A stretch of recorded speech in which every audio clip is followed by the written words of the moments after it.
Assalamu alaikum, welcome to your views on the news, a special 2-hour episode with me, Azad. Now, after a 10-year legal battle, Gary McKinnon has won his right to be tried in the UK and not be extradited to the United States.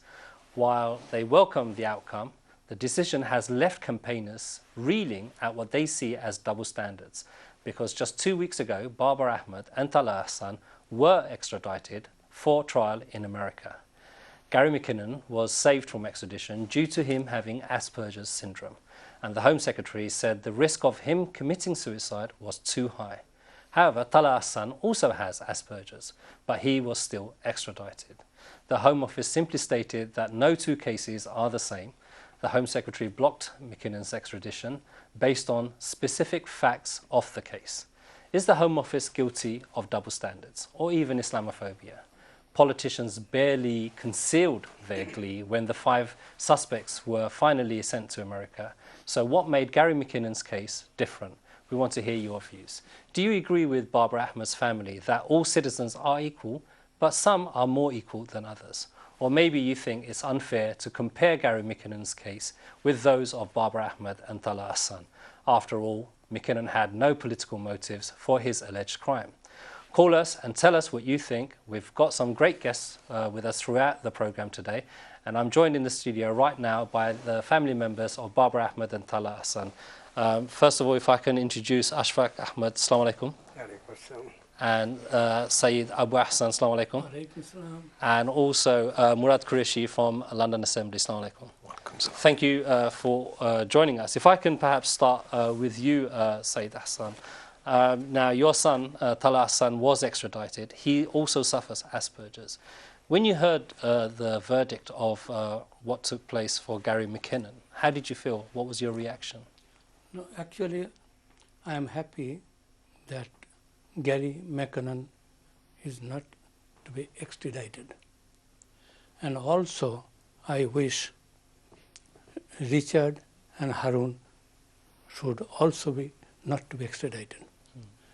But Gary McKinnon was not extradited, only one reason, because he is suffering from Asperger syndrome, a kind of autism.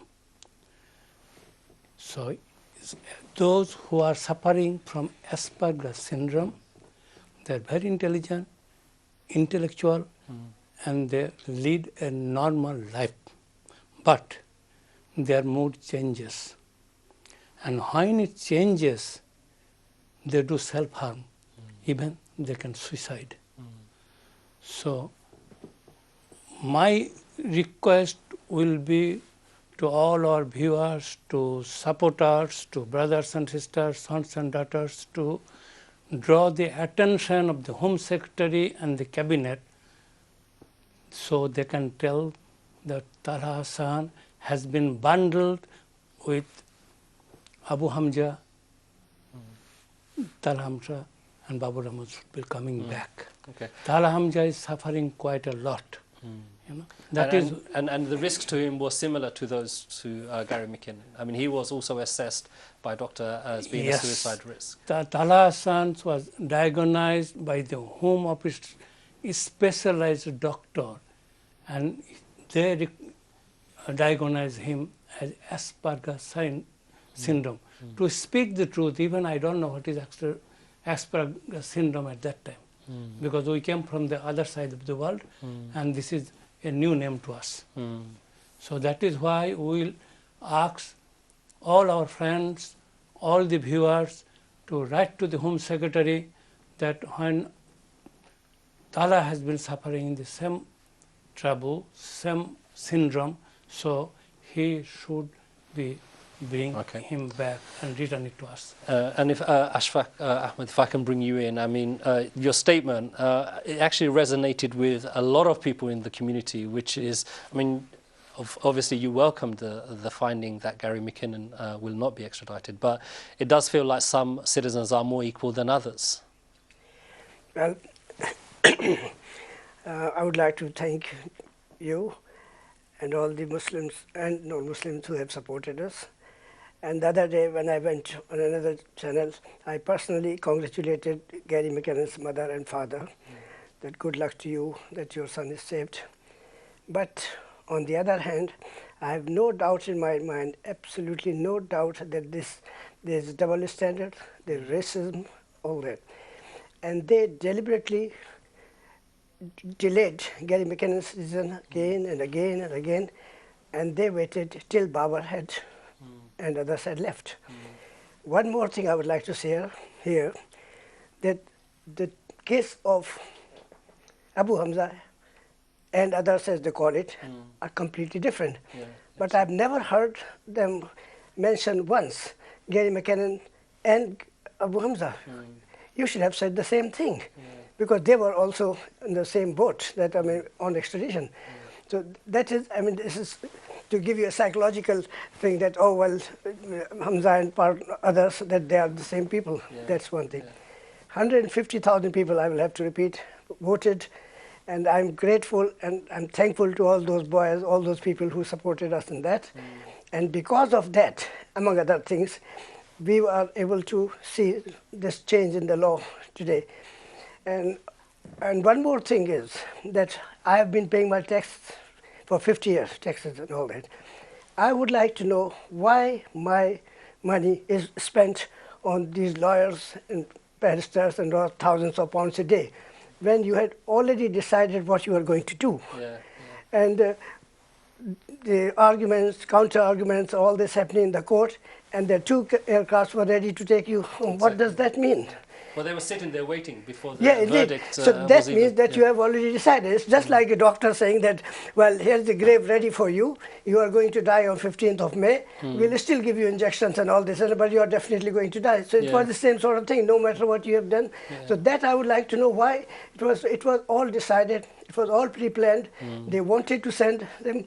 And one thing, again, I will say, as I said, that it has one thing good which has come out of all this, that it will help all the other people in this country. Future people, And what Babar did, taking the police case, civil case and all that, that has also helped. I have not heard that many people or any people have been tortured or hurt by people, by police. And Murad, quite clearly from both fathers there, you can feel the sense of frustration and disappointment in what has transpired. Well, look, I think both families have taken it exceptionally well. They've welcomed the decision for Gary McKinnon's not being extradited, but they're right. There are some obvious hypocrisy being shown by the Home Secretary on this, and how, for example, the Home Office couldn't unbundle both their lads' cases from the Abu Hamza case. That's interesting. What was behind that? I honestly don't know, but I do know this much, that I think they're right to suggest there was political management of all these cases and the way that they were processed. It shouldn't take them 5 or 6 to 8 years to realise the principles of the two cases of Babar and Talha are quite different from Abu Hamza, and they could have been separated and kept apart. But no, I think it was convenient for the Home Office to present them as one and the same thing when all 5 were put on planes to be extradited. And lo and behold, 2 weeks later, what do we find? The Gary McKinnon case is done, and we see the human rights upheld of his. Like the families have said, and I will say myself, I'm glad to see that. But there's humbug and hypocrisy of the worst kind when we see it in that instance and not earlier, a few weeks before. It was pre-planned and clearly something which the Home Secretary had planned for some time. Yep. And for our viewers, we will have our phone lines open, so do call in and tell us how you feel, and if what is being said in the studio does resonate with you. And if I come back to Syed, Ahsan, you're absolutely right that both of them had the same condition, but the Home Office and the Security Minister, they've been on the media and they've been saying that each case is different, each case is kind of measured and judged according to its principles, and they're saying that there's some things are different. If it is something like that, then when they did not talk about 5 different individuals in 5 ways, they say Abu Hamza and others. It means they are a gang of Abu Hamza. And it was pre-planned. The reason being, I had on 4th of October. I am lucky that I have seen Talha, because on 5th of October he has been bundled with Abu Hamja and dispatched. But from the 1st of October, all his belongings in the prison is bundled up. And it is also written in the bundle, that is 1st of October, which BBC, they took the pictures. So it means that they pre-planned and the plane was waiting. So only there, I don't know, they are waiting the verdict will be coming on. I mean, that's very strong evidence to say that this was all pre-planned. Okay, let's quickly take one call and I'll come back to you, inshallah. I believe Asma from London is online. Assalamu alaikum. I'll come back to you, inshallah. I believe Asma from London is online. Assalamu alaikum. Wa alaikum salam wa rahmatullahi wa barakatuh. Assalamu alaikum to the fathers, because they... Yes, sister, put your volume down on your television and speak to us. Okay, sorry about that. That's okay. Right, assalamu alaikum to everyone there. I really, my heart goes out to these people. But all I can say, first of all, I think the Queen actually put a stamper on this, because she made a bad remark about all this before to some reporter that shouldn't have been told to anybody. So actually, she actually put her input in it and made it really happen. But what I've got to say is this, that we need to really wake up about what the British and the American establishments think of us. They always see us really as the enemy, and whatever we do, whether we are white Muslims, black Muslims, there's just a hatred for Muslims, and this is why they create all these wars in our Muslim lands and all these sort of things just to terrorize us, as Allah says in Surah 2, verse 120, never will the Jews and the Christians be pleased with you until you follow their religion. And it just goes to show, no matter what you do, no matter how, sincere and how everything you are, like the brother just said, he's paid his taxes 50 years. They don't take anything like that into the account. And just like the verse I just quoted to you. So the brothers and the family, I really feel sorry for you, my love. My heart goes out to all of you and your families. And it's really sad to live in a country like this, where we have built this country to what it is, and then they turn around and just slap us in the face and do all these things to us. But okay, Asma, Jazakallah khair for your points, very well made points. And, sorry, yeah, thank you, Asma, for your points. I think, the point is there, it seems like you can never do enough to be treated equally. I mean, that's the message. They talk about human rights and all that, and when the boys were going on the aircraft, they had the muffs around their ears all the way from here. What about that? That's also human rights. And there's no doubt, once again, that the Muslims are treated, I'm sorry to say that, differently than others. And another thing is that Gary McKinnon's case, I'll bring it again, he himself admitted and and had some Asian or Muslim done that, he would have been hanged, let alone anything. And they said, no, it's just nothing. And the Home Secretary said that, he had this tendency of committing suicide. How do you know what was happening in Babar's mind, what was happening in Talha's mind? How do you know what effect it has on them? So there are definitely double standards. And another thing I would like to say today is 21st. It has been about 15, 16 days. We haven't heard anything from the boys, how they are kept, where they are. You've not heard none anything? Whatsoever. And what about, have you heard anything? Yes, I heard from Foreign Office. They rang me and they told me that UK embassy, some of the officials visited Talha. Right. And Talha is all right. Only one very small and remarkable thing, they say, Talha can pray. There is no problem for that. He can mix in his recreation period. That is the thing I got. Okay. And Ashfaq, you've not heard anything? No, Mr. Aston said that my daughter did have something, but not that much that he could pray and all that. Okay. And just that the embassies visited them. that embassy visited them. Right. That's true. But we don't know when they will be able to receive letters or write letters, when they can make phone call, when the visit can be made by us and all that. So we are still in the dark, and we would like to have it. At least we should have some sort of contact with the person himself. That. Letters or telephone contact or something. Just imagine. I mean, I don't know what sort of situation, what sort of condition they are being kept. I believe they are 23 hours locked up and 1 hour recreation. I'm not sure about that. Yeah. Actually, shall I add something? Yeah, sure.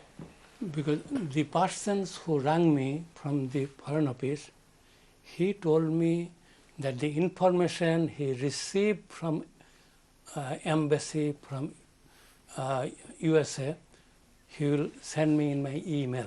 And he told me twice, but I have not received it.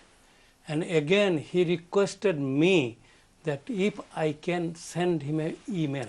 And I did send the email, and he says he has not got it. Right. And then I asked my younger son, Hamja Hassan, talk to him. And Hamja is also gave his email, but he also did not receive anything from him. Okay. That So is very surprising. Yeah, it's very But again, interesting. I am going to give him a ring on Monday. Okay. But he's well, I think available. probably instead of ringing him, I think you should turn up at the Home Office. I think they should deal with you in person. Okay, let's take a caller, inshallah. James from Guildford is online. Good afternoon, James. Assalamu alaikum. Wa alaikum assalam.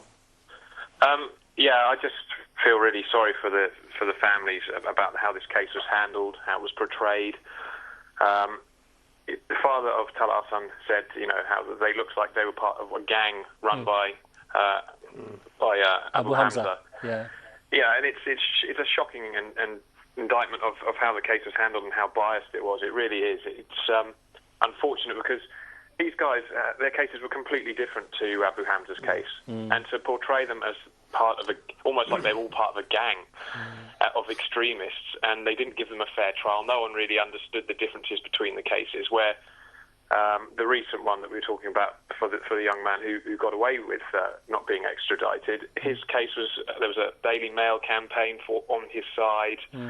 And it's really sad that we sort of bend the knee to the will of America to try and extradite all our people, and we wouldn't have the powers to reciprocate that from if we wanted to extradite people back to this country. It's I just say to the fathers, really, don't give up, because it's a crying shame what's happened here, and it makes me sort of feel a bit disgraced with our judicial system at the moment. Thanks, James, for your views there. Murad, judicial system, did it? And I mean, we have to admit the lobbying for Gary McKinnon. It had a lot of support, and the Daily Mail was 100% behind it. I mean, look, I'm not a lawyer by inclination or profession, but I think we were given a lot of excuses, and I'm very concerned that even if someone like me, a layperson, yes, a politico, but could clearly see the principles here, British subjects should get British justice, that if there are any alleged crimes done, they were done here. That's right, yeah. The extradition agreement isn't reciprocal in the other way. It just seems terribly, terribly one-sided. And I think we've surrendered our legal sovereignty to the American judiciary. The interesting thing today, I don't know if many others were watching, there was an interview of the Secretary of State Theresa May with Andrew Neil's Sunday Politics show. And it's clearly the Americans are very upset that Gary McKinnon hasn't been sent over as well. And there's been quite a lot of hoo-ha on that front. Now that's